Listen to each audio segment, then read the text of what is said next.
Buenas tardes a todos. Gracias por estar presente. Gracias a la Fundación ALEN por el Congreso, por la convocatoria, por todo el trabajo que se está desarrollando para llevar adelante esta actividad que nos une a todos los universitarios radicales y que pretende poner en discusión los temas que consideramos más importantes para poder sacar algunas conclusiones de cara a retroalimentar una discusión que debiera ser de manera permanente en el sistema universitario y que le dé elementos suficientes también a nuestros representantes en el Parlamento, en el Congreso de la Nación. Hoy arrancamos con el eje 2, al igual que en la jornada anterior. La mecánica va a haber expositores que se van a dirigir a ustedes en los temas que yo voy a ir presentando uno a uno, por un tiempo aproximado de 10 minutos. Podrán ustedes hacer comentarios o formular preguntas en el chat que vamos a ir recogiendo con Emilio. Y luego de terminar las exposiciones va a haber una segunda ronda para contestar esas preguntas y poder ampliar sus exposiciones en función de lo dicho por ustedes o por otros expositores por parte de cada uno de ellos. Vamos a tratar de arrancar ya, así en honor a la brevedad. Vamos a arrancar primero con Paulo Falcón. Paulo Falcón, todo el mundo lo Un conoce. segundito, Mario, Sí. si tal vez antes que Nicky tenga que dejar para ir a comisión, que pueda hacer un saludo. Perfecto. Perdón, No, está bien. Dale, Nicky, entonces. Gracias. Una brevísima interrupción. Por supuesto, un saludo a todos y a todas, muy especialmente a los panelistas con los que ya me disculpé recién, porque bueno, ahí tenemos en breve reunión de bloque, porque el miércoles estamos tratando presupuesto. Pero yo quiero destacar el trabajo de estas 2 últimas semanas en las 5 regiones, porque en todas ellas hubo un par de jornadas, con cada una dándose su propia modalidad. Yo participé en alguna de ellas, me vi gratamente sorprendido en la del NOA ANEA, porque luego de la exposición de los panelistas pasaban a salas, a lo que sería en los viejos seminarios nuestros, las discusiones en comisiones. Esto era el pase a sala, que confieso que en algún momento me mareé porque no sabía en qué sala estaba, pero en todos ellos, tanto en las primeras como en las segundas reuniones, con una participación muy, muy positiva, no solo en el más del centenar de participantes, sino también en lo producido y en lo discutido en cada uno de los diferentes debates. Quiero comentarles, para los que no saben, que están en la página de la Fundación las grabaciones de estas diferentes jornadas, y que todos pueden tener acceso a ellas, y el pedido, si se quiere, es del esfuerzo de mantener este ritmo, ¿no? De mantener este ritmo de participación, de trabajo activo en las 2 semanas, en los próximos 10 días, que van a ser después de este segundo panel nacional, y de esta manera seguir fortaleciendo este espacio que, como bien señalaba Mario al principio, va a ser de mucha utilidad para todos. No les saco más tiempo a quienes han entrado a escuchar a los panelistas, así que un fuerte saludo, y de nuevo me disculpo por no poder quedarme hasta el final. Gracias. Gracias, Nicky. Bueno, entonces decíamos, arrancábamos con el primer tema de este segundo eje a cargo de Paulo Falcón. Ustedes lo conocen a Paulo, ha sido director nacional de gestión universitaria, es representante en IESALC, y hoy Paulo nos va a hablar del primer eje, del primer tema de este segundo eje, que es pautas generales de acreditación de saberes, tanto en el ámbito nacional como internacional. Paulo, por favor, tus 10 minutos. Sí, buenas tardes a todas y a todos. Siempre es un gusto participar de eventos que organiza tanto la Fundación ALEM como en este caso organizándolo con Franja Morada, una organización por la cual muchos de los que estamos participando de esta reunión hemos pasado, y nos llena de orgullo que sea la organización más grande y más pujante del movimiento estudiantil argentino. Y obviamente también a partir de eso, una de las más importantes de toda la región. Lo digo a propósito porque claramente los que venimos de la matriz reformista reconocemos un modelo de universidad en donde no hay universidad si las funciones académicas de investigación y de extensión no confluyen en un proyecto que los universitarios se incorporen y participen activamente, es decir, esa mirada que rescata esa perspectiva congregacional de la universidad claramente desde el reformismo está instalada. Es decir, cuando pensamos en universidad, pensamos en comunidad, no necesariamente en institución. Y entonces, trabajar en la relación vinculada al reconocimiento de saberes tiene que ver con justamente cómo ponemos en valor el lugar de los docentes y cómo ponemos en valor el lugar de los estudiantes.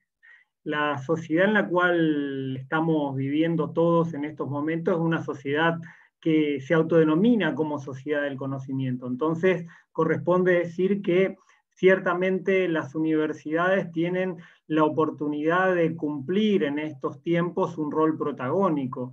Y para bien o para mal, la pandemia que nos toca vivir también puso en evidencia esa necesidad de que las universidades asuman un rol central en ese aspecto.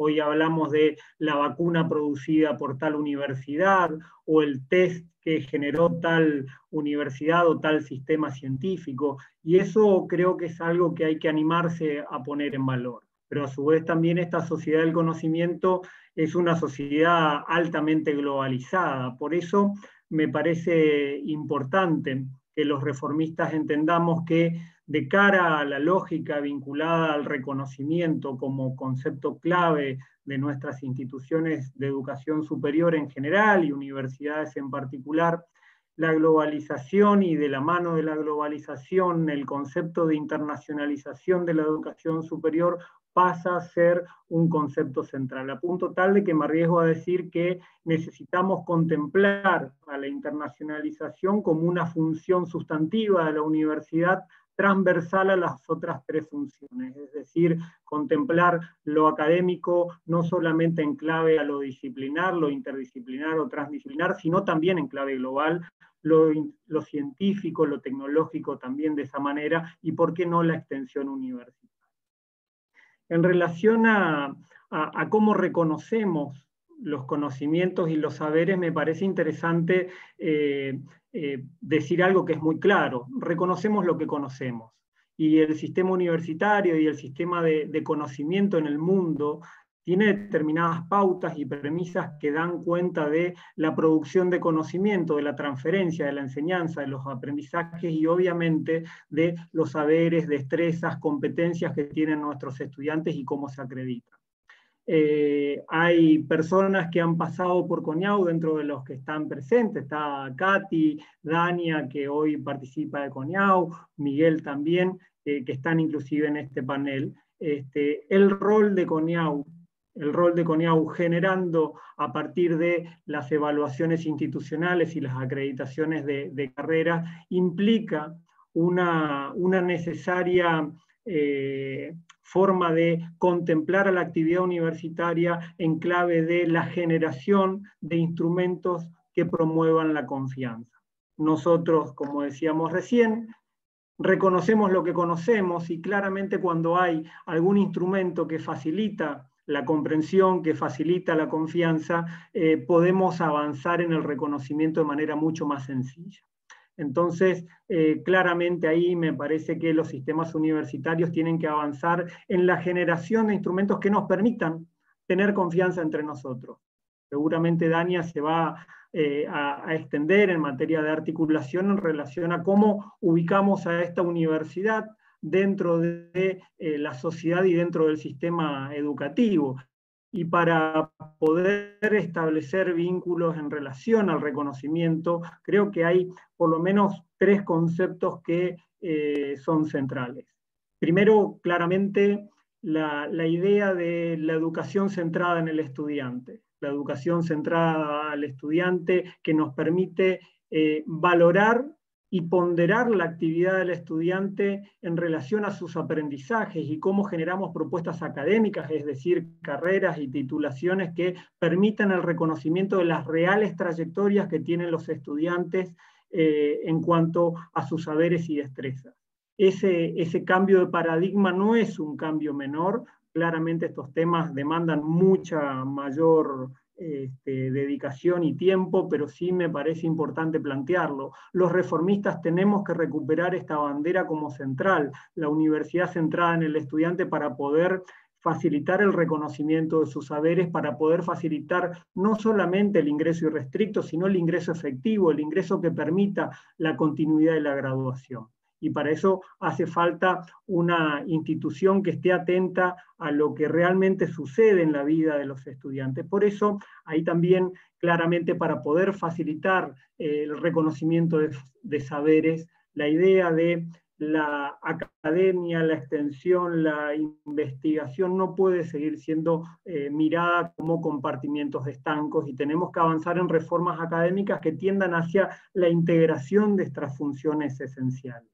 Entonces, para poder integrar y para poder reconocer algo que se ha dicho en el panel central del eje 1, que me parece importante recuperar. Nosotros necesitamos tener algunas ideas, algunos conceptos que nos permitan de manera mucho más fácil y más sencilla reconocer el valor del estudiante dentro de la universidad y reconocer el valor de la actividad académica y de las otras actividades que realiza el estudiante. Por eso, uno de los cambios que resultaría sumamente valioso que se emprendan es la definitiva incorporación de la idea de créditos académicos, es decir, una unidad de medida que se basa no en la hora cátedra, no en la hora de enseñanza, sino en la cantidad de tiempo, en la cantidad de trabajo que le demanda al estudiante incorporar determinados saberes y destrezas. Entonces, esta lógica de reconocimiento de saberes también nos permite tener instrumentos que faciliten la visibilidad, la inserción, la cooperación y la lectura de la actividad del estudiante. Por eso también resulta imprescindible echar mano a conceptos que ya son bastante extendidos a lo largo y a lo ancho de los sistemas educativos, que tienen que ver con, por ejemplo, instrumentos como el suplemento al título. Es decir, no solamente certificar de parte de las instituciones la actividad estrictamente académica, sino también toda la actividad formativa que desarrollan los estudiantes dentro de nuestras casas de estudio. Yo no me quiero extender mucho tiempo más, pero sí quiero incorporar un concepto que creo que es fundamental para pensar las trayectorias estudiantiles, y el hecho de incorporar dentro de nuestras universidades la idea del aprendizaje a lo largo de la vida. En una sociedad con tanta incertidumbre como la nuestra, en una sociedad en donde los cambios se dan de manera tan acelerada, claramente tenemos que pensar en que hoy estamos formando a estudiantes que van a tener que resolver en sus desempeños profesionales problemas que todavía no existen. Eso demanda que nuestras carreras, que nuestras propuestas académicas contemplen otro tipo de competencias que hoy están ajenas de nuestras propuestas académicas, y ciertamente también tengamos la capacidad de entender que seguramente esos estudiantes que hoy tenemos en las aulas, en carreras de pregrado y grado, van a tener que volver a nuestras universidades para seguir recalificándose, reeducándose, para poder sostenerse dentro de los sistemas profesionales, de los sistemas laborales. Entonces, ahí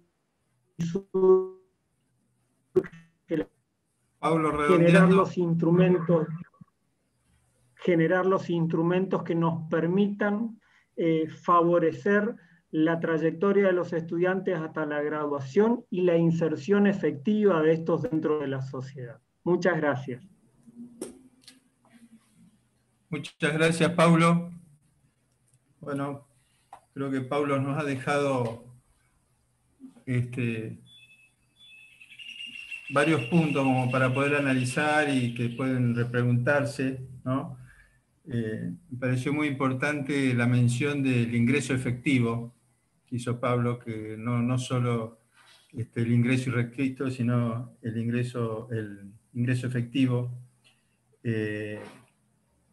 Obviamente la referencia a la necesidad de trabajar fuertemente con el crédito académico y el suplemento al título. Y algo que me parece que tenemos que reflexionar y mucho es sobre el tema del aprendizaje, el reconocimiento de los aprendizajes o de validación de adquiridos o los aprendizajes a lo largo de la vida, que me parece que es una cuestión que todavía estamos en deuda con eso y que tendríamos que trabajar y mucho.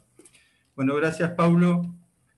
Seguimos ahora con Katy Nociglia. Todos la conocen a Katy, no vale la pena que yo la referencie en su currículum. Katy nos va a hablar de la dimensión virtual o de la educación mediada por tecnologías como aporte a pensar formas mixtas o híbridas. Katy, 10 minutos, Bueno, por favor, gracias. Quiero agradecer primero a la Fundación, también de la cual formo parte, la organización de este evento, y a todos los que están en el día a día transmitiendo lo que están haciendo otras regiones para encontrar un documento que pueda ser, que nos abarque a todos y que sea un buen aporte para nuestros legisladores si se debaten temas de política universitaria, de la Ley de Educación Superior, como anunció el gobierno. En segundo término, agradecer a todos mis colegas, a estos más de 275 participantes que probablemente deberían tener la misma posibilidad que yo de compartir sus visiones, sus opiniones, porque veo en este nutrido auditorio a muchos colegas a los cuales les reconozco saberes quizás mejores que los míos en esta materia, pero bueno, me tocó a mí.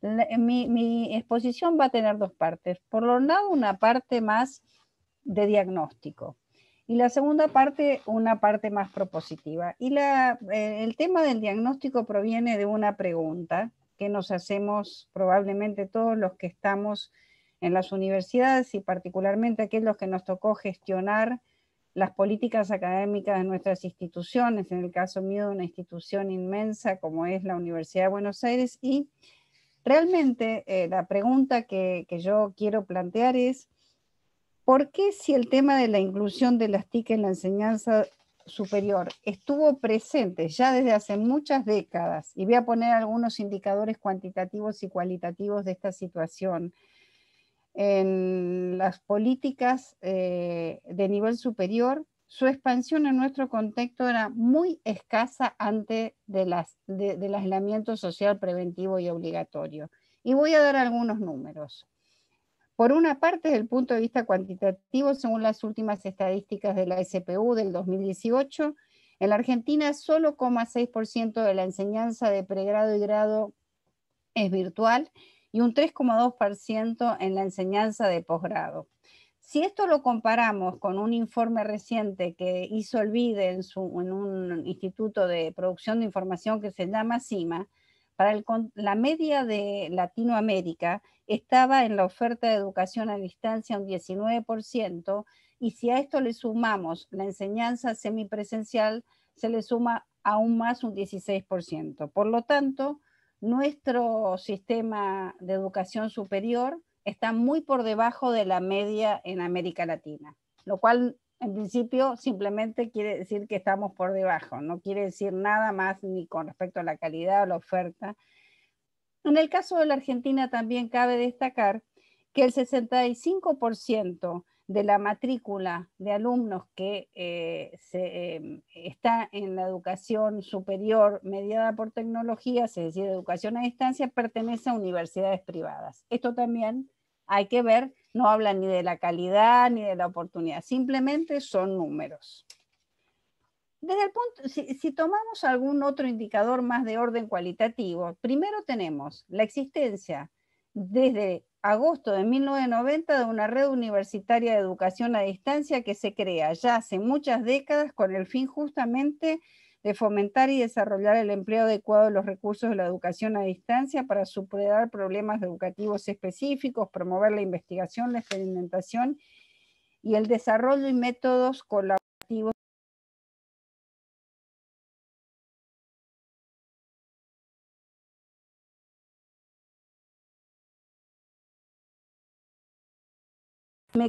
Ahí está. Sí, ¿me escuchan de vuelta? Sí. Ahora sí. Sí. No sé en qué parte quedé, pero creo que no había dicho nada nuevo. Bueno, si tomamos, por ejemplo, los planes de acción de las 3 conferencias regionales de educación superior, la de 1996 en Cuba, la del 2008 en Cartagena de Indias y la de Córdoba en el 2018, observamos que obviamente esto se ha incrementado en las 3 conferencias internacionales, pero ya en 1996 en La Habana se señalaba la importancia de desarrollar programas de educación a distancia, básicamente en ese momento para fomentar la colaboración interinstitucional, que es decir, un buen mecanismo para entrar en contacto con otras instituciones y otras instituciones de otras regiones de América Latina. Ya en el 2008 también se agrega como idea de la educación a distancia la idea de que con la educación a distancia íbamos a ampliar los procesos de democratización, es decir, el impacto y la mayor demanda de los alumnos por acceder a la educación superior se podría también de alguna manera responder con modalidades innovadoras en donde se incluyera la educación a distancia. Y también la mayor cobertura territorial y también, algo que dijiste vos, Paulo, y lo tomé, que también esto podría ayudar a hacer un modelo más flexible para certificar los saberes. Ya en el 2018 se agrega otra preocupación a estas 2 anteriores de los que acabo de relatar, que es la idea de que ante la expansión de la oferta de educación a distancia, no en nuestro país como acabo de dar en números, pero sí en el contexto de América Latina, la idea de empezar a desarrollar de manera colaborativa estándares de calidad que aseguren cierta calidad para la acreditación de los programas de educación a distancia. Y empezar a que esta modalidad sea relevada estadísticamente como una modalidad creciente en las estadísticas universitarias. Y ya se destacaba en ese momento, que no es hace mucho, hace muy poco tiempo, hace apenas 2 años, los problemas que iba a haber de conectividad y de infraestructura para poder desarrollarla ampliamente.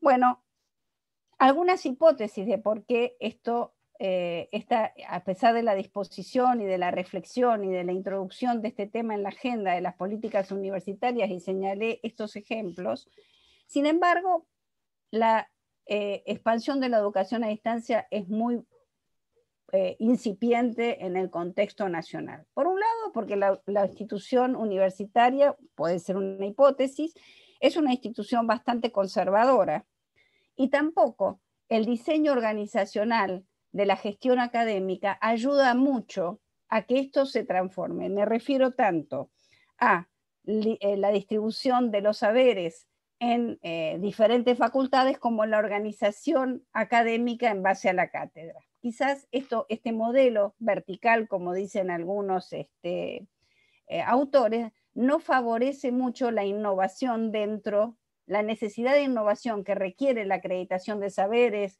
el tema de la suplemento de título, todas estas innovaciones, esta estructura o este diseño de la gestión académica quizás no lo favorece. Por otro lado, había mucha desconfianza. Yo me he peleado largamente en la universidad acerca de que la calidad de la educación a distancia era menor que la de la educación presencial. Era una hipótesis muy fuerte dentro de nuestra comunidad académica que creaba mucha resistencia. En tercer término, y esto nos ha pasado en este contexto de la pandemia, es la dificultad de virtualizar determinados tramos o asignaturas en determinadas carreras. No todo puede ser enseñado de manera virtual.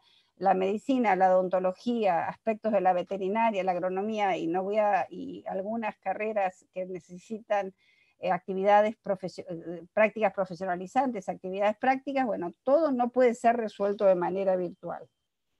Por supuesto, y esto se ve claramente en todas las encuestas, en todas las encuestas, investigaciones a nivel del mundo, latinoamericano y nacional, es la insuficiente formación de nuestros docentes para abordar la educación a distancia. Y por supuesto, el poco desarrollo de la infraestructura tecnológica de nuestras universidades, sumado a las dificultades de nuestros docentes y de nuestros alumnos de acceso a dispositivos digitales adecuados para enseñar y para aprender, y problemas de conexión. No hay Zoom en que nosotros estemos, que seguro alguien tiene un problema de conexión y nosotros pertenecemos a un sector que en general utilizamos las redes sociales, la web, para el trabajo. Bueno, y voy ahora al tema de las propuestas. Por un lado, un diagnóstico del escenario de cambio en que ya estaban siendo impactadas las políticas académicas. Por un lado, la expansión de las TIC que enfrenta la universidad es un desafío que está presente en la universidad y que ha cambiado fuertemente y va influido no solo en las prácticas de enseñanza, sino también en los sistemas de gestión académica. Todos nosotros tuvimos que incorporar rápidamente la expedición online de diplomas, las legalizaciones, los concursos online, un montón de prácticas de la gestión académica que no habíamos utilizado todos estos recursos que teníamos disponibles y que nosotros lo hemos puesto en práctica, al menos en la Universidad de Buenos Aires. Por otro, ya los docentes se venían desempeñando en un escenario que estaba atravesado por múltiples y complejas demandas en las que justamente el papel de las TIC han tenido una importancia creciente. Me refiero a que se han modificado las formas de producción y comunicación del conocimiento generado en la universidad en los distintos campos disciplinares, y esto ha afectado indudablemente la enseñanza, aunque no se haya tomado tanto en la enseñanza ese impacto. Y sumado en nuestras instituciones universitarias públicas, la necesidad, este desafío que tienen los docentes de atender cada vez grupos de alumnos más heterogéneos y más diversos, por distintas cuestiones. También, por otro lado, tenemos alumnos que están atravesados por la evolución de las TIC, que tienen un conjunto y que vienen a la universidad con un conjunto de prácticas y saberes ligadas a este nuevo ecosistema comunicativo. No todos, pero muchos sí, o de manera diferente. Por un lado, manejan mejor que los docentes una multiplicación y densificación de tecnologías comunicativas e informacionales, no siempre para aprender, pero sí para relacionarse, pero también con otro desafío adicional en un contexto como el nuestro, es que el acceso y uso de estas tecnologías comunicativas e informacionales es muy dispar entre nuestros alumnos. Y esto está cruzado lamentablemente según los grupos socioeconómicos, donde la brecha, no solo con respecto al acceso, sino también al uso de las tecnologías de la información para mejorar los procesos de enseñanza, es muy dispar. Bueno, voy en tema a las propuestas de orden institucional. Por un lado, debemos ahora pasar, ¿qué pasa, Mario? Ya estamos en el tiempo, eso. Bueno, pasar de la enseñanza remota de emergencia, me tomo todo este tiempo y no los 5 minutos, déjenme terminar, me tomo este tiempo. Pasar de una enseñanza remota de emergencia y transitoria a realmente a una educación a distancia con todas las cualidades y con todos los requisitos que esto tiene, supone, por un lado, incrementar la oferta académica de modalidad virtual, definir criterios y estándares de calidad para esta oferta y, por supuesto, poner inversión en dotación de equipamiento tecnológico para la integración de los sistemas de información. También implica reformular el currículum universitario, identificando unidades curriculares que deben ser presenciales necesariamente, híbridas o completamente presenciales y que promuevan procesos cognitivos complejos en nuestros alumnos. Con respecto a la formación y a la carrera de los docentes, los profesores deben adquirir nuevos conocimientos y por ende nuevas competencias para la enseñanza. Pero para esto hay que hacer dispositivos potentes de formación que incluyan nuevos formatos para la formación que estén adecuados con lo que va a ser la enseñanza mediadas por tecnologías. No puede haber una inconsistencia entre un formato de formación tradicional y que después sean innovadores en la enseñanza. Implica también crear comunidades de práctica para compartir experiencias, habilitar nuevos espacios e incentivos para la innovación y la investigación en estas temáticas. Pero también los profesores tienen, al tener estos nuevos conocimientos y estas nuevas funciones, tienen nuevas tareas que se deben tener en cuenta en la regulación de la carrera del docente. Con respecto a los estudiantes, hay que también capacitarlos en entornos virtuales para el aprendizaje en línea, desarrollándole competencias cognitivas y procedimentales que le permitan ser alumnos online. No solo se aprende a ser profesor online, sino también hay que enseñar a nuestros alumnos, darle competencias para aprender online. Programas de accesibilidad tecnológica para disminuir las brechas de acceso y uso, y un tema muy importante que es la gestión de la seguridad y la privacidad de la gestión de los estudiantes. Al poner todo en línea también ponemos a nuestros alumnos con problemas de privacidad y de... Con respecto a la infraestructura tecnológica, hay que mejorar las estructuras de soporte informáticos, hay que hacer un uso más eficiente e integrado de los sistemas de información, y hay que articular la gestión académica con las áreas de apoyo para poder escalar estas propuestas. La UBA compró un espacio en ARSAT y tuvo que comprar más espacio, porque también sucede una cosa que sucede habitualmente, que uno ve lo físico ocupa lugar, pero lo digital también ocupa lugar, y hay que aprender también a hacer un uso más adecuado y eficiente de los espacios digitales. Y para terminar, antes que me mate Mario, también esto impacta en políticas, sistemas y normativos.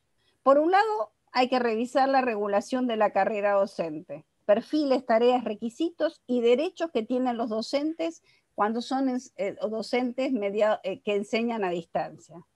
Establecer, ya se hizo con el CIE del Sistema de Educación a Distancia, estándares más detallados de calidad de la enseñanza online para acreditación y evaluación institucional. Toda la normativa que existe en Argentina todavía es muy escasa y muy general. Y por otro lado, algo que Hugo Yuri se pondría contento en la medida en que yo lo planteo, es que tenemos que tener un portal virtual universitario colaborativo entre las distintas universidades, parecido al portal Educar, que en realidad difunde conocimientos o producción para otros niveles de enseñanza. Siempre un defensor de esta idea fue Hugo Yuri, pero nosotros también deberíamos colaborativamente desarrollar nuestro portal virtual universitario que también nos permitiría colaborar interinstitucionalmente. Perdón por el tiempo y gracias. Gracias, Katy. Bueno, gracias por tu intervención y por los conceptos que nos diste.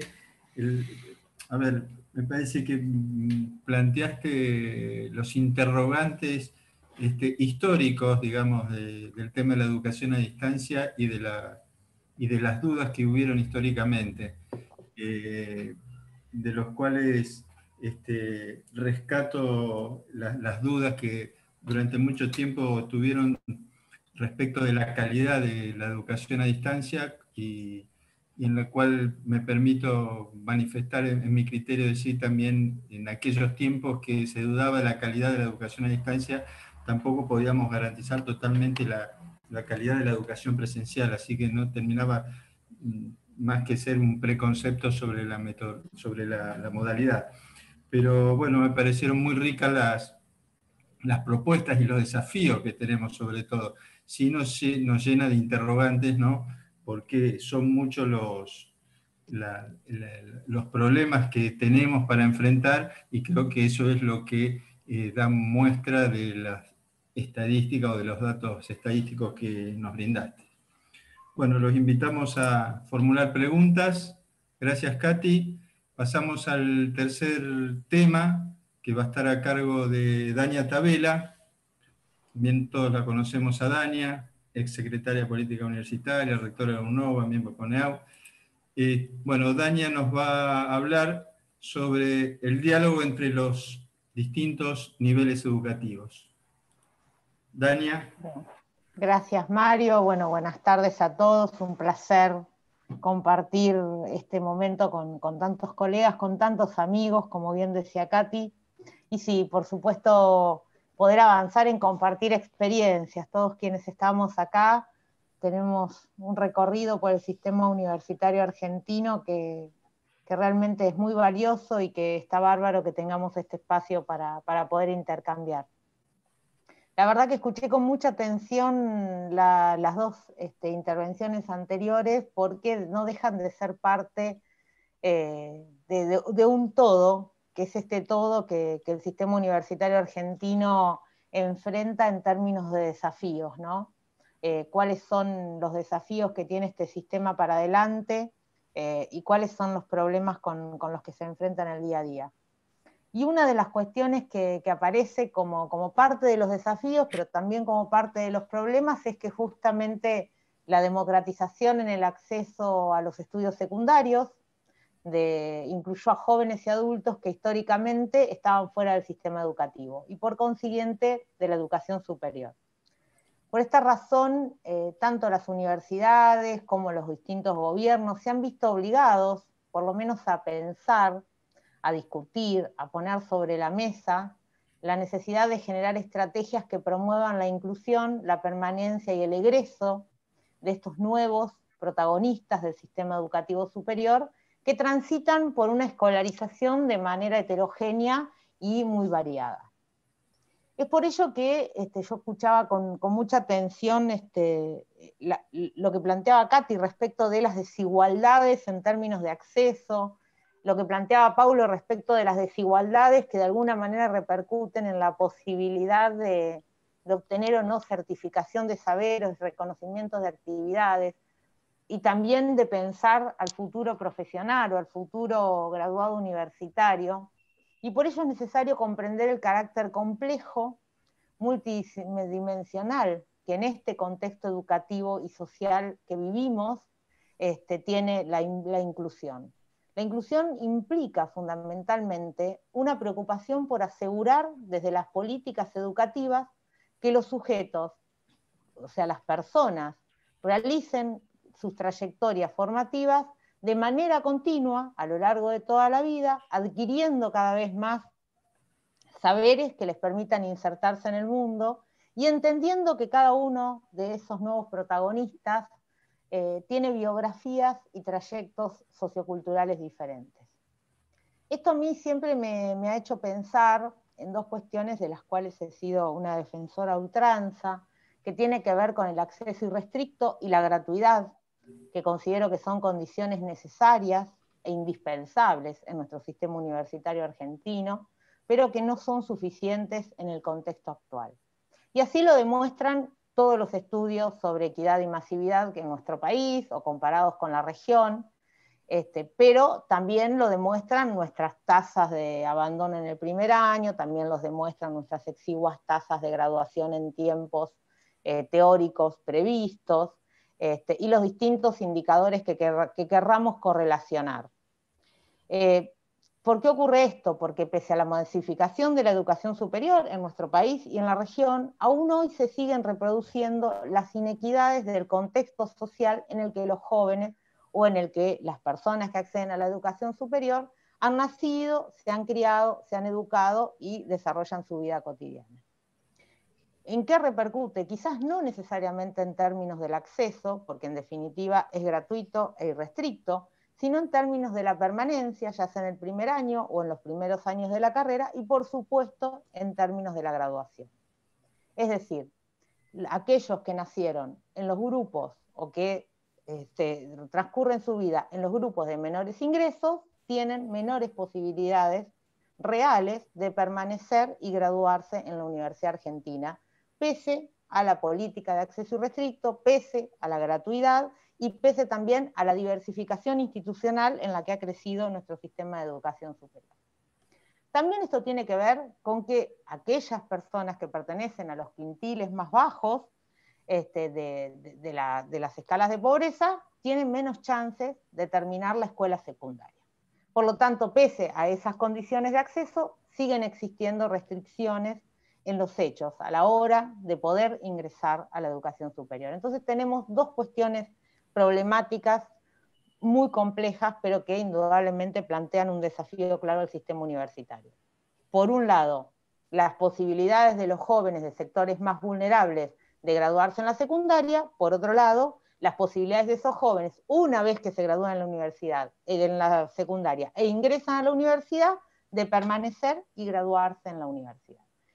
Y también vamos a observar, tanto en las pruebas PISA como en las pruebas Aprender o en cualquier dispositivo evaluativo, y lo verificamos en los niveles de abandono, que las competencias y conocimientos de los jóvenes que ingresan a la universidad no son suficientes para alcanzar los niveles de desempeño adecuado en sus trayectorias académicas.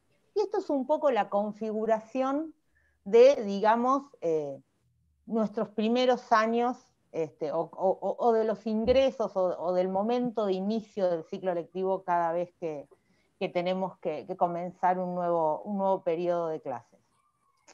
Por eso es importante, y acá digo, a partir de este diagnóstico en el que seguramente todos coincidimos, es importante poder pensar quienes tenemos responsabilidades de cogobierno, de gestión en la universidad, entender el sistema educativo como un todo, articulándonos en pos de la calidad y de la inclusión. O sea, como dos grandes ejes de trabajo, que un poco lo planteó Katy, que también lo planteó Paulo, tiene que ver con esto. Con la calidad de lo que ocurre dentro de la universidad, incorporando de manera conjunta en esta calidad la generación de las tres funciones básicas del sistema universitario, y con la inclusión. En este esquema, el programa Nexos, que desarrollamos a lo largo de nuestra gestión en la Secretaría de Políticas Universitarias, que comenzó el 10 de diciembre del 2015 con Nicky, fue un continuado hasta el 10 de diciembre del año 19 con Pablo Dominicini, creamos el programa Nexos, que buscó asumir este desafío, que se construyó a partir de algunas premisas fundamentales. Primero, la responsabilidad y la cooperación entre los distintos niveles del sistema educativo, superando culpas y subordinaciones, ¿no? Nosotros siempre conversábamos que era muy sencillo que el sistema, que un nivel educativo le echara la culpa al nivel anterior, y que además estuviéramos siempre parados en una especie de altar o en una especie de torre en la cual mirábamos a quienes no podían acceder o a quienes no les alcanzaba para poder superar las instancias sin demasiado involucramiento. Entonces el programa lo primero que hizo fue entender que es una responsabilidad compartida de todos los niveles del sistema educativo y que de este problema se sale cooperando y trabajando colaborativamente. Por otro lado estaba la necesidad de generar confianzas. Mario fue un gran protagonista de esa etapa, nos costó mucho que se generaran las confianzas entre los ministros de las jurisdicciones y las universidades para que se pudiera avanzar en programas y en un planteo conjunto. Entonces fue muy importante generar el diálogo interinstitucional entre universidades, institutos de educación superior, ministerios de educación jurisdiccionales, para comprender las heterogeneidades, las particularidades y los contextos que no son iguales a lo largo y a lo ancho de todo el país.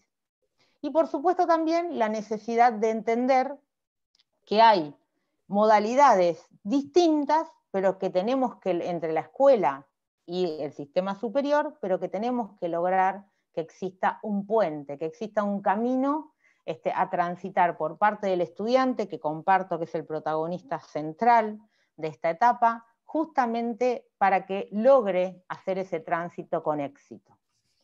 El programa además tuvo otra fortaleza, digo que para mí fue muy importante, no vino a destruir todo lo que se había hecho, sino a construir sobre lo construido, y entonces recogió la experiencia de distintos programas nacionales, jurisdiccionales e institucionales, reconociendo el camino transitado y el conocimiento generado en el mismo.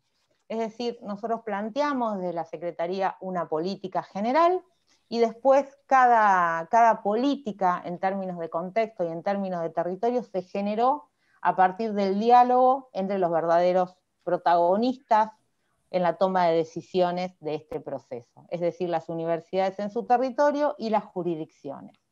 Un minuto, Dania. Sí, un minuto me queda, bien. Este programa, es cortito el tiempo, Katy, yo creo que nos recortan a propósito, ¿eh? Bueno, este programa se concretó, como dije, a lo largo y a lo ancho de todo el país, se transformó en una política pública nacional de la cual tenemos que estar orgullosos, reconoció las particularidades regionales, permitió nuevos espacios de diálogo en el territorio para el tránsito de los estudiantes entre los niveles secundarios y superiores, y es deseable entonces que esta sea una preocupación central de las universidades y que sistémicamente se puedan generar los mecanismos y condiciones para avanzar en este sentido, mejorando la eficacia del sistema. Pero fundamentalmente fortaleciendo el compromiso de la universidad con una sociedad que demanda cada vez un mayor rol de sus universidades en la formación de sus ciudadanos a lo largo de toda la vida, para avanzar en un esquema de desarrollo social, equitativo y sostenible, garantizando la movilidad ascendente y quebrando los ciclos de pobreza. Me parece que es un valor central de esta discusión que tenemos que dar, que es la articulación vertical y horizontal de todo el sistema universitario. Muchas gracias. Gracias, Dania. Bueno, también Dania nos dejó varios conceptos, pero sobre todo el planteo de siempre vigente, por desgracia, por decir de alguna manera, de los problemas recurrentes socioeconómicos que tienen los chicos para que tienen, diría yo, digamos, completando o parafraseando prácticamente lo que dijo Dania, es decir, tienen un doble problema. Tienen problemas en la secundaria y con suerte tienen problemas después en la universidad. Entonces, el rol que tiene la universidad en esto me parece central, y me quedo obviamente con lo último que planteó Dania, de el fortalecimiento, el necesario fortalecimiento del rol que tiene la universidad en este sentido como ámbito necesario para brindarle mayor y mejores posibilidades a todos los chicos que afortunadamente o por mucho sacrificio puedan llegar a la universidad, ¿no es cierto? Entonces me parece que ahí hay un rol muy importante, y me parece que debieran retomarse algunas cuestiones que, como bien recordaste, Dania, el diálogo con las provincias en esto es esencial, y desgraciadamente la experiencia nos indica que no se ha dado en forma muy fluida durante nuestra historia. Gracias, Dania. Pasamos al cuarto tema, Miguel Irigoyen. Todos lo conocen a Miguel Irigoyen también, es rector de la Universidad Litoral, es miembro de CONEAU. Nos va a hablar de la articulación de las carreras con las necesidades del mercado laboral. Miguel, tus 10 minutos.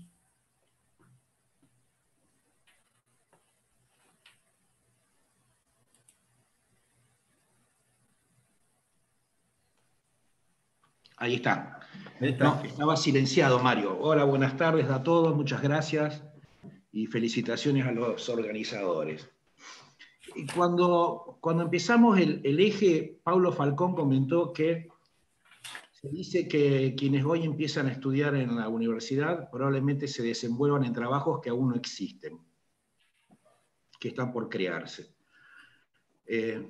Lo cual de alguna manera no solo fortalece esta idea que se van a transitar por muchos trabajos, muchos empleos diferentes, cuestión que no existía por lo menos en la generación de nuestros padres, de muchos de nuestros padres, donde prácticamente toda una vida se desempeñaba en un mismo sitio laboral, sino que está hablando de algo que por lo menos hasta diciembre del año pasado era un fenómeno muy fuerte y significativo de la situación mundial, como era la volatilidad de los mercados laborales, la movilidad, etc. Supongo que cuando hablamos de mercado laboral hablamos del trabajo en términos de empleo, es decir, una labor que recibe una contraprestación económica, sobre lo cual debo decir que se define contextualmente, o sea, no puede conceptualizarse el trabajo en términos abstractos, es decir, por fuera de un conjunto de pautas económicas, productivas, socioculturales y de relaciones específicas de un sitio. Entonces, cabría preguntarse ¿a qué mercado laboral nos estamos refiriendo? Incluso hoy, que se encuentra tan fuertemente interpelado por la situación de la pandemia. Esta mañana escuchaba la noticia que en Argentina, de 44 millones de habitantes, solo 8, casi 9, poseen trabajo formal y que el Ejecutivo Nacional desembolsa el equivalente casi a 25 millones de asignaciones, con lo cual, por cada argentino que tiene un trabajo en blanco, tenemos 3 que están recibiendo algún tipo de subsidio. Y si bien podríamos afirmar que nos referimos al mercado laboral próximo a las áreas de influencia de la universidad, también podríamos pensar qué ocurre con esta situación de poder definir un contexto en términos que, como ocurrió hasta hace muy poco tiempo, la situación del empleo es sumamente frágil y con alta movilidad y desplazamiento, particularmente siempre estamos hablando de los grados universitarios. Ahora, no obstante ello, esta situación del mercado laboral impacta fuertemente en la formación universitaria. En este sentido, el colombiano Díaz Villas dice que la orientación hacia los saberes, en el sentido del saber hacer, ha tenido profundas implicancias en la formación y manifiesta una creciente tendencia hacia el desarrollo de competencias y habilidades en torno a un fuerte mercado laboral. Cuestión que obviamente nos lleva a preguntarnos y a realizarnos algunos interrogantes, porque pareciera ser, desde algún punto de vista, que las universidades debemos entregar al mercado del empleo profesionales eficaces, que sepan trabajar y desenvolverse en diferentes situaciones, pero siempre vinculado estrictamente a la idea del trabajo en términos de empleo. También todos hemos conocido, y hemos tenido experiencias al respecto, el modo en que el propio mundo empresarial y también las corporaciones profesionales de algún modo exigen a las universidades que nos aproximemos al mundo real, como si las universidades estuviésemos viviendo un mundo irreal o un mundo ideal, como que no estuviésemos en este planeta. Y lo que también preocupa es que pareciera ser que esa demanda que pueden surgir de organizaciones corporativas, de algún modo se constituyen en una fuente de legitimidad de lo que debe aprenderse en la universidad en términos de luego poder facilitar el modo en que se desenvuelve un universitario en el mercado laboral. Lo cual también es preocupante porque no existe un único contexto, una única situación de empleo que por sí misma o per se, de algún modo, constituye la manera de validar, ¿no? Lo que hacemos en la universidad. Más aún si pensamos que la universidad contemporánea perdió el monopolio del conocimiento.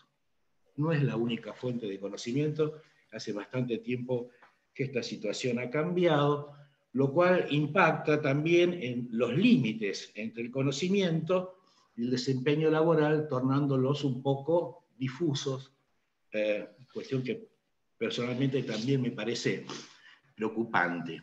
Porque el sistema laboral y la demanda del mercado laboral evidentemente es importante, pero no puede constituirse por sí mismo en la única fuente de orientación de las políticas públicas universitarias y menos ser excluyente en cuanto a los términos de formación. Yo, y creo que la mayoría adherimos a que seguimos pensando en la universidad como un espacio científico, como un espacio de libre pensamiento, un espacio crítico de búsqueda, de investigación, y de esfuerzos también destinados a la innovación, y no solamente un espacio para dar respuestas a las exigencias de los mercados laborales. Entiendo que tenemos que equilibrar justamente la investigación y la formación orientada o aplicada a determinado tipo de necesidades también con las ciencias básicas, como creo que ha sido frecuente en las políticas de nuestras universidades públicas. En relación a otra de las cuestiones que se planteaban en la consigna sobre cómo pensar la apertura de nuevas carreras, bueno, yo estoy convencido en la planificación como medio de orientar las acciones en el mediano y largo plazo y no siempre estar de algún modo insertos en un problema de coyuntura. Ahora, el estudio de vacancias, que es una de las opciones que se plantea en la propia consigna, no quiero que las veamos solamente en términos de necesidades laborales, sino también vacancias respecto a campos de conocimiento. Ahora, si esas vacancias tienen cobertura en inmediaciones territoriales o geográficas, nos lleva nuevamente al problema de cómo se planifica la educación superior en la Argentina y al relativo poco éxito, por no ser más directo, que hemos tenido con los CEPRES como espacios de planificación regional. Entiendo que si los mercados laborales son volátiles y cambiantes más allá de la pandemia y en un momento muy particular de la historia, donde lo que seguramente va a ocurrir es que todo va a cambiar. Si entendemos al trabajo también y lo consideramos en términos de un contexto situado en un lugar concreto, en un tiempo histórico, habría que nos preguntemos si las universidades estamos preparadas para afrontar estos desafíos formativos justamente en un contexto sumamente impreciso y difícil de dilucidar. Ahí creo, y lo dejo simplemente como una reflexión, sé que es una gran disyuntiva, creo que las universidades tenemos que anticiparnos, justamente un esfuerzo muy difícil de llevar adelante, o sea, tener esa capacidad para poder prefigurar un futuro próximo y para, de algún modo, poder predecir algunos acontecimientos que no nos lleven a correr por detrás de los hechos consumados. Creo que es importante, como cierre, la cuestión del destino laboral y del empleo de nuestros graduados, pero sigo creyendo en una universidad científica, libre y crítica, con espacio para poder darse con autonomía sus propias políticas de desarrollo e investigación. Nada más, Mario. Gracias. Gracias, Miguel. Gracias por respetar el tiempo, gracias por la clara exposición y el planteo de los temas, de los principales cuestionamientos, ¿no? Pero bueno, obviamente me quedo con lo último que dijiste, Miguel, en definitiva, con la necesidad de que las universidades nos anticipemos a los problemas y no tengamos que estar permanentemente corriendo. Es una difícil tarea porque es una doble función la que tiene que tener la universidad. Es decir, tratar de anticiparse a los problemas, pero también ir y tratar de resolver los que existen.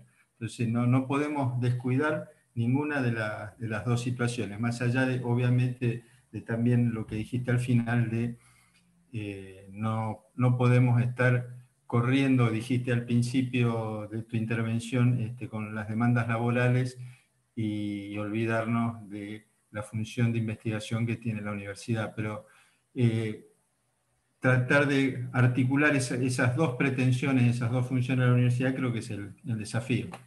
Gracias, Miguel. Bueno, cerramos con la participación de Bernardo Weber, que es presidente de la FUBA, quien nos va a hablar sobre los nuevos sujetos universitarios.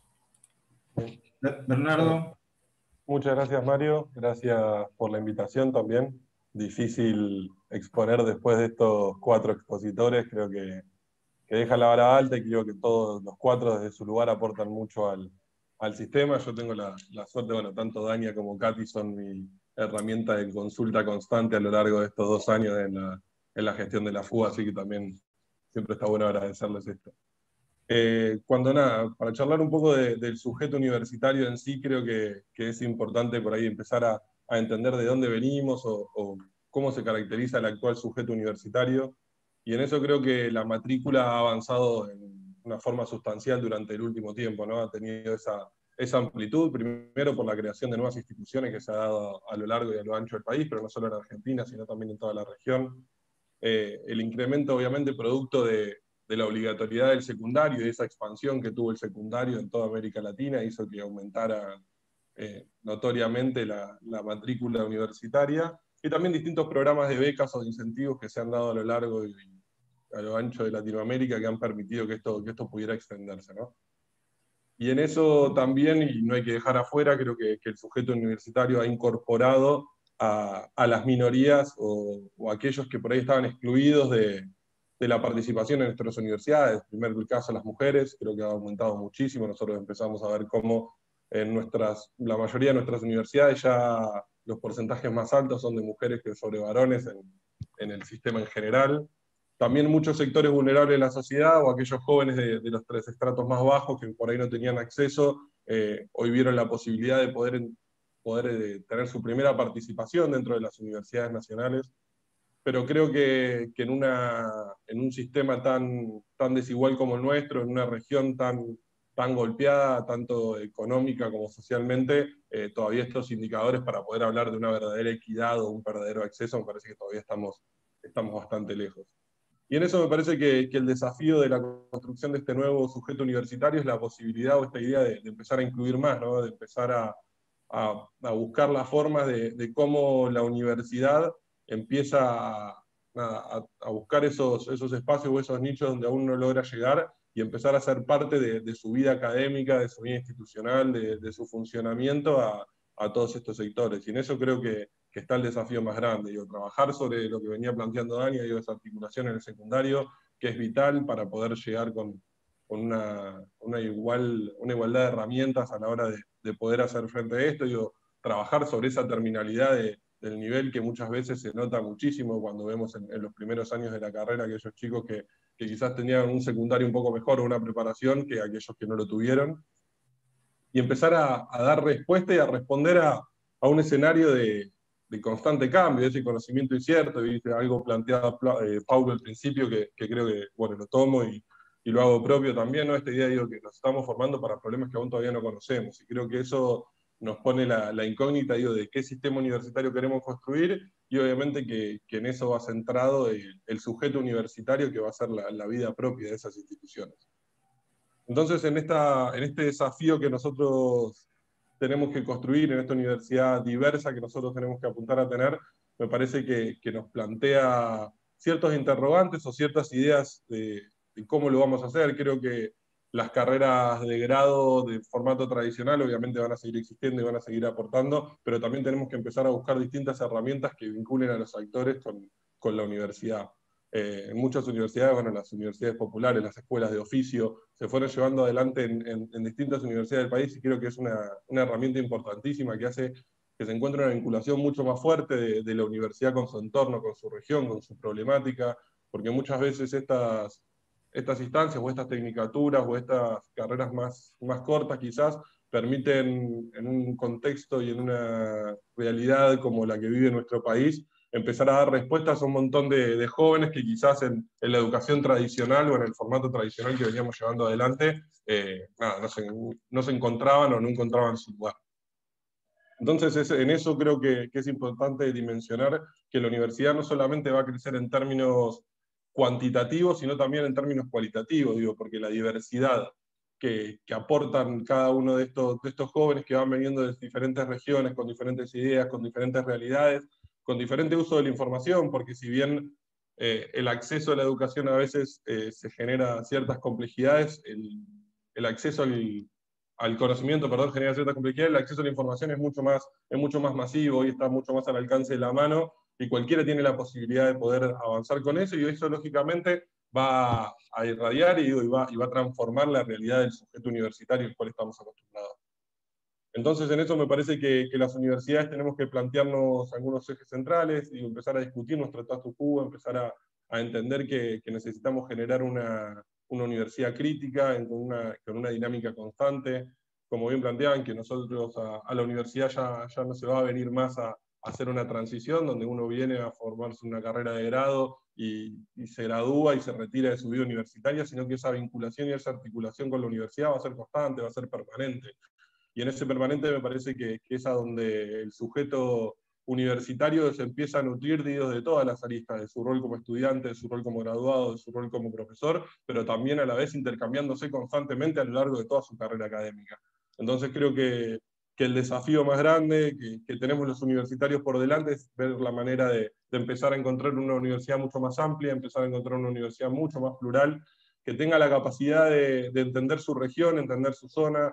Creo que muchas de nuestras universidades se vienen trabajando, pero esta idea o este nuevo formato de poder interpelar qué necesidades tiene la región en la cual nos estamos formando para realmente tener profesionales y graduados que puedan aportar a esa producción, que puedan aportar a mejorar la calidad de vida de su región. Entonces creo que de mi parte por ahí plantear estos interrogantes, seguro Dania, Katy, Paulo y Miguel van a poder seguramente ampliar algunos de estos temas, pero desde el lado de los estudiantes por ahí nos parecía central empezar a entender estas complejidades que tiene el nuevo sujeto universitario, estas complejidades que obviamente trae aparejado no solo la pandemia que nos toca vivir actualmente, sino las transformaciones constantes y dinámicas que vamos viviendo, y a partir de eso empezar a construir una universidad mucho más grande que se anime a discutir ese status quo que planteaba, que se anime a ser crítica y que siga siendo fiel reflejo de esas causas o de esas banderas que le dieron origen, y que obviamente reinterpretadas, ayornadas y aplicadas al siglo XXI todavía continúan vigentes.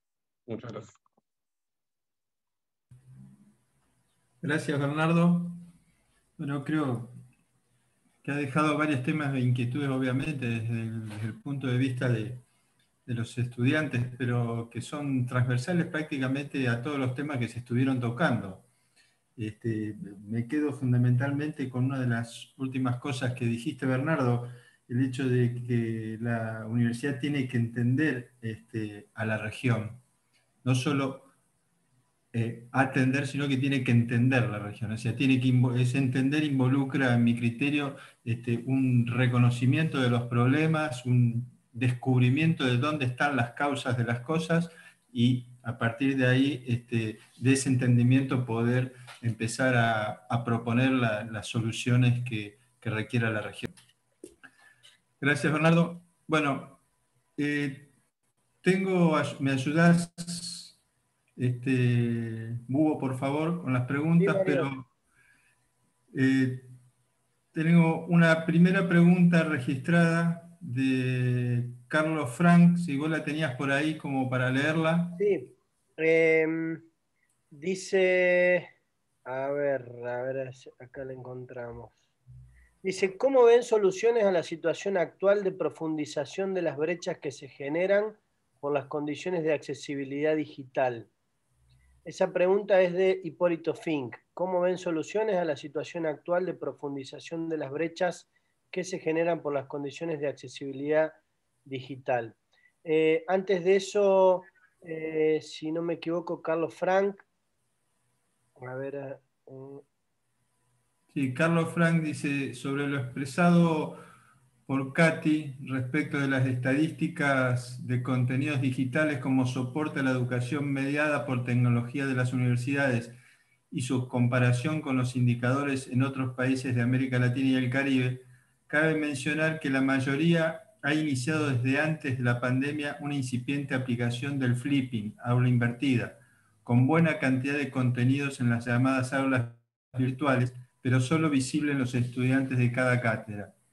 Eso no se refleja en las encuestas, pues no se ha considerado con calidad suficiente para publicar en forma abierta al estilo de un Moodle.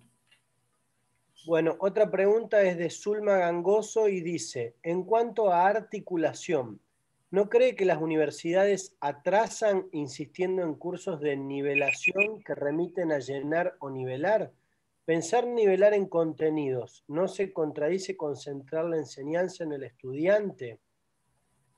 Esas serían tres preguntas. Y hay una pregunta de María Cristina Castillo que dice, quería saber si hay estadísticas referidas a estudiantes provenientes de zonas vulnerables que ingresan y terminan estudios universitarios. Bettina Ciuffi repite esta pregunta sobre datos de cantidad de estudiantes, pero más vinculada al tema de acceso a clases virtuales por pandemia, y dice, todos hablan de la brecha, pero ¿hay estadísticas al respecto? Bueno, arrancamos entonces 5 minutos, una segunda ronda de 5 minutos. Paulo.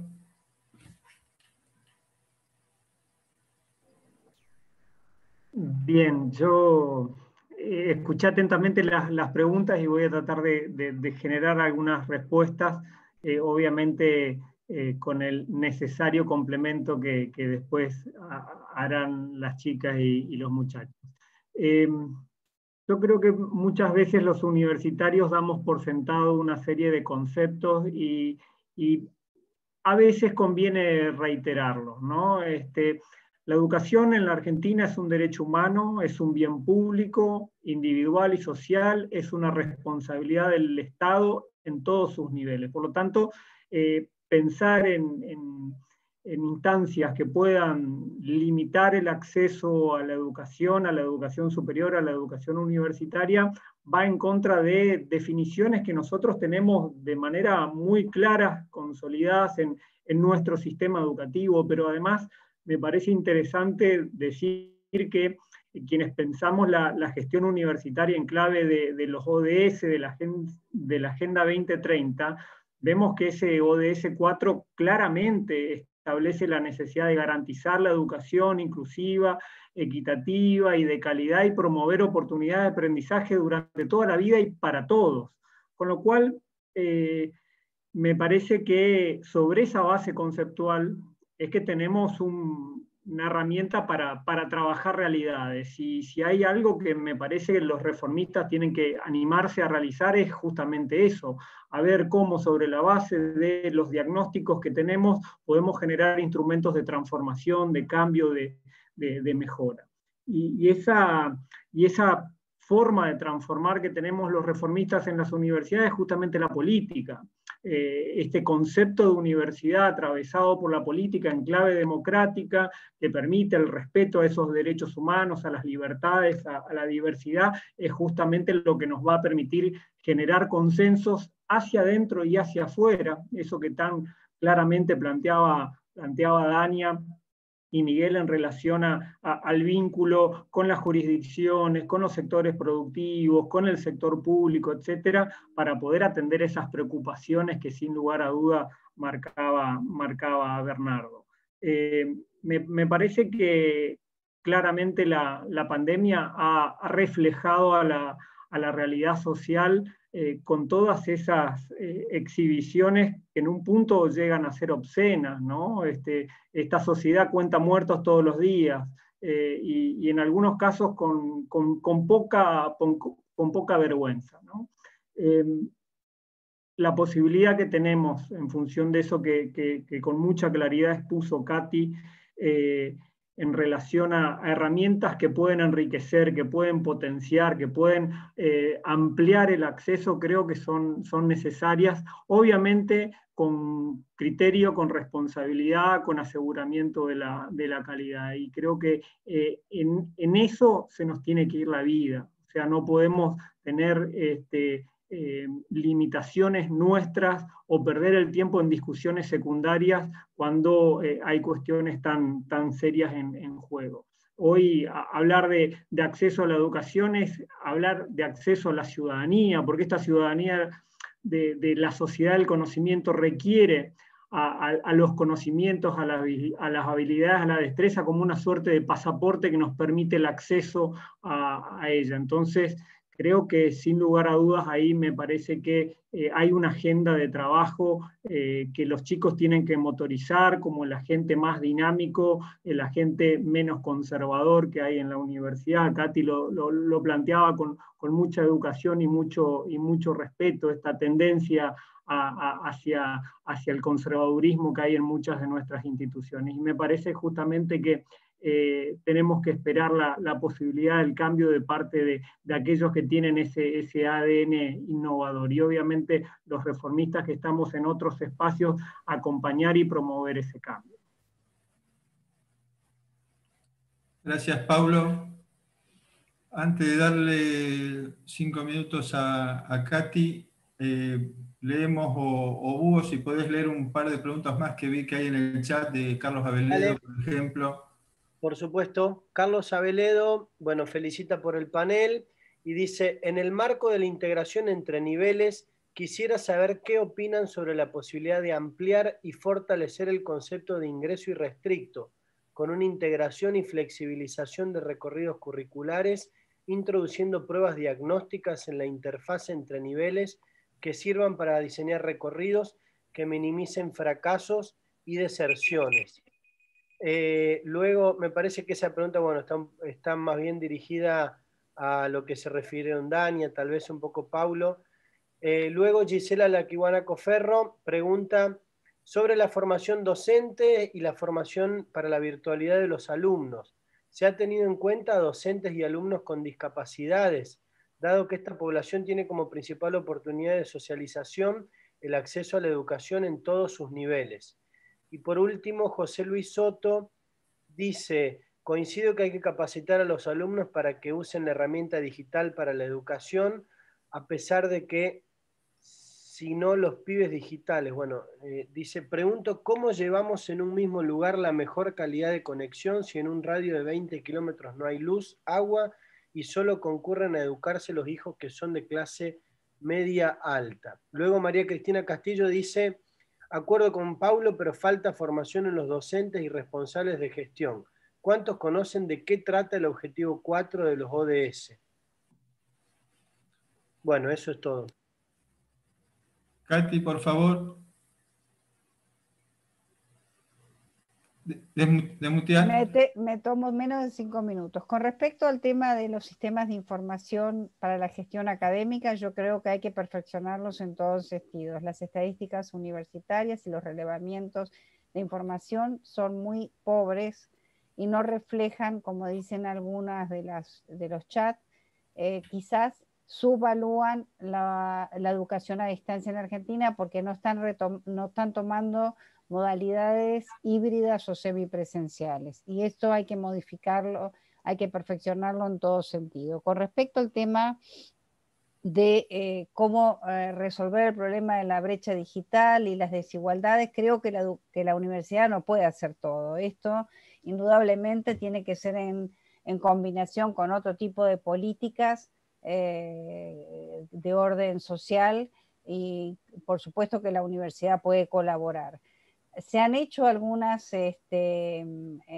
políticas como liberar el acceso a datos y usan extensiones UAR, EDUAR, y también uno podría pensar que las herramientas de extensión universitaria, bienestar estudiantil como las becas, se podrían dar becas para acceso a tecnología o acceso a datos. En algunas de nuestras unidades académicas lo ha hecho, cambiar la orientación de la beca. Con respecto al tema me pareció muy interesante una pregunta que quizás ustedes no la reflejaron, que es la siguiente. Que el alumno también en la enseñanza virtual tenemos que ayudarlo a que tenga mayor autonomía para el estudio, porque este es un gran desafío, porque los alumnos tienen que saber administrar más sus tiempos, sus estudios, los ritmos de aprendizaje, la manera en que se organizan y distribuyen la tarea. Este es un gran desafío, no solamente al uso de las herramientas digitales, sino también de cómo el autoestudio que decía en un chat. Y con respecto al tema de la formación docente, creo que, por ejemplo, y voy a poner el caso de la UBA, nosotros creamos hace 12 años el Centro de Innovación en Tecnología y Pedagogía. En los 11 años y medio de creación se habían capacitado solo 8.000 docentes. En el periodo que va de marzo hasta la actualidad capacitamos a 22.000 docentes. Quiere decir que existían también oportunidades de formación. También había resistencia o los docentes no creían que fuera necesario o creían que no podían transformar o adquirir nuevas competencias para la enseñanza. Esto nos dio una gran oportunidad. Hay que mantenerla. Yo tengo la carrera de FADU, no tenía ni campus virtual. Ellos creían que la única modalidad de enseñanza era la proyectual y presencial. Y se dieron cuenta que muchas cosas pueden ser de modalidad híbrida. Creo que lo que nos toca al final del año es evaluar y digamos, barajar y dar de nuevo, recogiendo lo bueno, recogiendo lo que no nos fue tan bien. Y yo siempre les paso propagandas. En el 3 y 4 de noviembre estamos haciendo unas jornadas en la UBA nacional e internacional que invitamos a todas las universidades a presentar propuestas y experiencias de lo que hemos hecho las universidades durante este periodo, que por cierto hemos hecho muchas cosas y tenemos que agradecer a todos nuestros docentes por el esfuerzo que han hecho. Gracias, Katy. Dania, 5 minutos. Sí, yo quiero tomar varias cuestiones que me parece que son importantes. En primer lugar, mostrar una plena coincidencia con lo que planteó Miguel respecto de cuál es el desafío que nos pone el mercado laboral, ¿no? Me parece que ahí está la clave en esto de no salir corriendo a formar ingenieros en petróleo porque van a poner una explotación petrolera en tal o cual territorio, sino, digo, justamente ir por adelante e ir pensando en formar, no importa en qué profesión, sino en formar graduados universitarios, por eso no voy a hablar de profesiones, que puedan manejar determinadas competencias que son indispensables para la gestión y el liderazgo de la incertidumbre. Y esto lo digo en función de lo que planteaba Katy respecto de la autonomía de estudio, ¿no? Me parece que eso es una competencia clave a generar, por supuesto, profundamente cuando uno lleva adelante un proceso de educación a distancia, pero la realidad es que nuestros jóvenes egresados del colegio secundario necesitan en esto un apoyo especial. Y en esto voy en línea con lo que plantea por algún lado Zulma Gangoso y también plantea Carlos Aveledo. Me parece que efectivamente esto de seguir pensando a estudiantes del siglo XXI, futuros graduados universitarios del siglo XXI, en una lógica de la década de los 90, o sea, fines del siglo pasado, hay que desterrarla. No es por ahí el camino, porque claramente hemos hecho cursos de nivelación desde los principios de la historia hasta aquí, seguimos teniendo los mismos resultados, con lo cual cuando uno hace siempre lo mismo y obtiene el mismo resultado, difícilmente pueda modificarlo. Por lo tanto, yo creo que efectivamente hay que repensar el acceso a la universidad en un trayecto formativo continuo, acompañado, que reconozca la necesidad de generar competencias adecuadas y actitudinales para afrontar los estudios universitarios, y no centrarnos en si sabe la derivada o la función integral, que seguramente son conocimientos importantes, quizás no necesarios para todos. Entonces hay niveles que tienen que ver con la autonomía, con la abstracción, con la capacidad de comprensión de sistemas y de montones de cuestiones que rodean al futuro ejercicio profesional. Y por último, una cuestión que tiene mucho que ver con la lógica de las universidades. La brecha no es digital en Argentina, la brecha es la pobreza. Entonces, esta es la verdadera brecha. Hoy se expresó, o el gigante, el rey está desnudo, se expresó en la brecha digital, pero la realidad es que en Argentina tenemos el 30, 35, 40, 45, no sabemos todavía la estadística, de pobres. Y de esos pobres, la mayoría son niños y niñas. Entonces, futuros jóvenes y jóvenes que van a ir a la universidad. Este es el problema. Entonces, las universidades ahí, ¿qué podemos hacer? No podemos hacer más que marcar, poner en crisis a la política, señalar que hay que corregir esto y generar espacio de debate, diagnóstico, debate y propuestas de políticas públicas que actúen sobre la verdadera brecha social que es la pobreza en Argentina.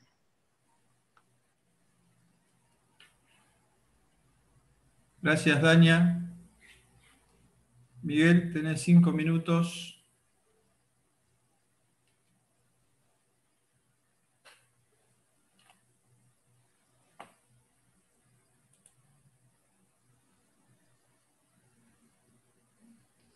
Búho, ¿le podés dar vos? A ver, Miguel, probá ahí. Ahí está. Ahí va. Me van a tener que dar 5 minutos y medio, porque me tuvieron 30 segundos callados con todo lo que hay para opinar. Muchas cosas. Yo, en un sentido de una pregunta y algo que Katy se estuvo expresando sobre la cuestión de la autonomía del estudiante, recordemos que desde los inicios de los sistemas de educación, inicialmente a distancia, hoy virtual, el problema de la autogestión de los estudios fue determinante en los altos niveles de abandono. Esto es una constante muy importante.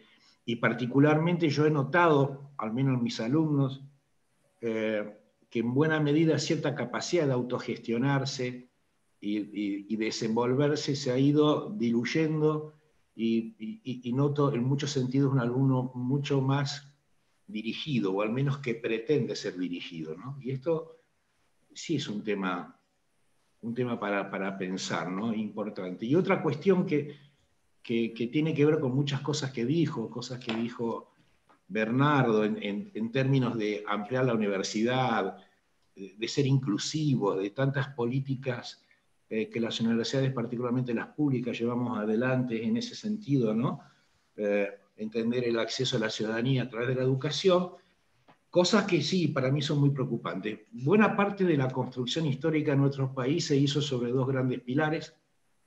Uno fue la cultura del trabajo y el otro la cultura de la educación como un modo de desarrollo y de crecimiento. Y hoy, o sea, no puedo dejar de olvidar la vieja frase de mi hijo el doctor, quizás dicha por un analfabeto que veía en esa perspectiva un futuro. Hoy a mí me preocupa muchísimo, creo que a todos, lo que está ocurriendo en este sentido, y quiero contar un caso de un sistema de becas en la universidad a la que pertenezco, Litoral. Particularmente había una beca que les facilitaba los estudios a un chico de un sector muy vulnerable, incluso de un barrio muy marginal, y tuvo serios problemas fue estigmatizado por sus propios alumnos y vecinos por concurrir a la universidad. Cuestión que realmente pone los pelos de punta, si uno lo piensa, qué nos está pasando y qué fuerte y qué manera tan estructural nos está marcando a la Argentina esta falta de políticas públicas consistentes y estables en el tiempo en torno al valor de la educación como factor de crecimiento social y de los individuos. Y esto sí realmente es muy preocupante porque, como dijo Katy, no lo podemos hacer todo desde la universidad.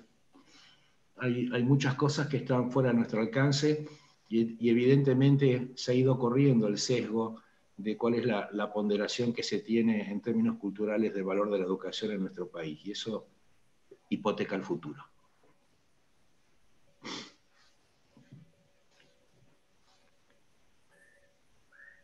Gracias, Miguel. Bernardo, tenemos los últimos 5 minutos. Gracias. Gracias. Creo que remarcar alguna cuestión que plantearon, me parece que la brecha digital, y es algo que por ahí nosotros desde la parte más práctica o del día al día con nuestros compañeros lo vemos o lo palpamos un poco más. Creo que esta brecha digital o esta pandemia vino a poner de relieve el nivel de desigualdad que ya existía dentro de nuestras universidades. Ese nivel de desigualdad se volvió más notorio, y creo que este paso abrupto a la virtualidad, que no nos dio la posibilidad de prepararnos o no estar preparados al 100% por ahí como esperábamos, hizo que lógicamente eso trajera acomplejado o aparejado un montón de dificultades a la hora de poder hacer frente al hecho de una cursada virtual, no solo en la capacidad de tener datos móviles, sino en los propios dispositivos. Creo que uno de los desafíos pendientes que tenemos es empezar a visualizar esos conflictos, digo, no solo en aquellas universidades que quizás tenemos alguna herramienta más, digo, por su tamaño todavía nos permite abordar esas problemáticas de forma más directa, sino empezar a pensar y a planificar una cuestión integral que se pueda repetir a lo largo y a lo ancho del país en todas las universidades. Muchas veces terminamos dependiendo de que en la universidad en particular se generen esas herramientas o se genere la posibilidad de poder dar respuesta a eso. Creo que esa brecha que se planteó es muy grande. Eso puede llegar a traer aparejado un montón de dificultades posteriores, y creo que los desafíos más importantes que tenemos es tratar de seguir generando a nuestra universidad como una herramienta de verdadera igualación, y que nos permita realmente poder aportar a un debate más crítico en serio, que la universidad vuelva vuelva a ser ese lugar de los excluidos, ¿no? Donde muchas veces en nuestra sociedad no se permitía esa idea de poder tener una vida mejor o poder progresar. Creo que la universidad pública siempre en la Argentina ha sido esa luz de oportunidad, ese lugar de posibilidades, y creo que el desafío que tenemos es que siga siendo así, pero con una universidad más grande, más amplia y que realmente puedan entrar todos. No, gracias, Bernardo. Gracias a todos. No detectamos más preguntas en el chat, salvo que surja ahora una de último momento. Una pequeña o muy apretada síntesis. Se me ocurre que, en definitiva, a lo largo de los dos bloques de exposiciones y las preguntas que vinieron de los asistentes, marcó por lo menos, a ver, yo digo, un eje que hubo, que fue el problema de la inclusión, ¿m? Que fue transversal a todos los temas, que fue planteado por Bernardo desde el punto de vista estudiantil y haciendo referencia, por ejemplo, a la brecha digital como un problema de inclusión. Fue planteado también por Pablo en su momento como que era la herramienta, digamos, de política para producir las transformaciones necesarias en el sistema universitario. Fue planteado también por Katy, obviamente en coincidencia también con Bernardo, el tema de los problemas y sobre todo la necesidad de incluir no solo a estudiantes en el proceso, sino incluir a los docentes en toda esta nueva realidad y lo que se venía gestando muy lentamente antes y que se fue, digamos, vigorizada o acelerada exponencialmente en el último tiempo. También por Daña, obviamente, y bien descarnadamente, diciendo que el problema es la pobreza, digamos, ahí es donde está el problema y en definitiva lo que genera la falta de inclusión. De todas maneras, señalo también otro eje más que surgió 2 o 3 veces de los expositores, y es el tema de la formación en competencias, es decir, la necesidad de esta relación que tiene que ver con el mercado laboral y la función que tiene la universidad, canalizar y reorientar esa función que tiene la universidad en la necesidad de formar en competencias, no solo en la universidad, pero también trasladar esto a los distintos procesos educativos que lo preceden, que también es responsabilidad de la universidad.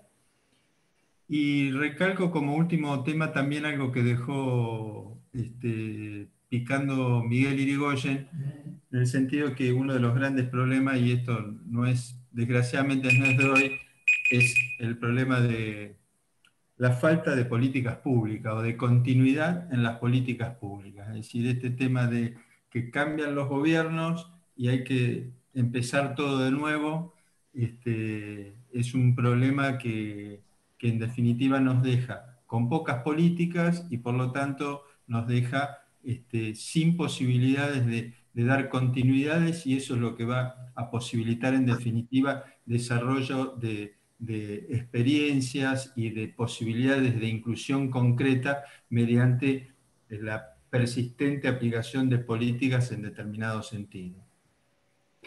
Les agradezco a todos, fundamentalmente a los expositores por haber dedicado su tiempo con la claridad, con los conceptos que nos han dejado, y también a todos los asistentes, porque estamos acá para debatir, y los invito a que sigamos profundizando el debate en lo que se va a dar ahora en cada una de las regiones, con el eje 2 en todas y cada una de las regiones. Hemos tenido ricas experiencias con el eje 1. Digo, el eje 1 fue el eje, si se quiere, más político de todos, ¿no? Con lo cual las discusiones fueron muy ricas, pero ahora entran cuestiones, obviamente que también tienen un condimento político, pero donde vamos a ver, o tenemos que ver cuestiones bien sustantivas, tanto en el eje 2 como en el eje 3. Así que los invito al desafío y muchas gracias a todos. Hugo, no sé si algo más. No, Mario, excelente. También agradecerle tanto a Paulo, Dania, Katy, Miguel, Bernardo por sus presentaciones, fueron muy ricas. Y también agradecer la participación de todos los asistentes. Recordarle que estén pendientes de los debates regionales. Seguramente en la próxima semana se vuelvan a abrir estas instancias de participación y debate horizontal. Y bueno, augurar éxitos para el debate de este eje 2 del Congreso hacia la Universidad del Futuro. Aprovecho a recordarles que están online en la página del Congreso todos los videos del panel inicial, del panel presentación de eje 1 y los debates regionales por si quieren volver a revisarlos o ver si se los perdieron. Bueno, nada más que agregar. Eso sería todo por hoy. Muchas gracias por su tiempo. Felicitaciones a expositores y a Mario por la moderación. Seguiremos debatiendo para construir la Universidad del Futuro. Muchas gracias a todos y todas. Muchas gracias. Chao, gracias.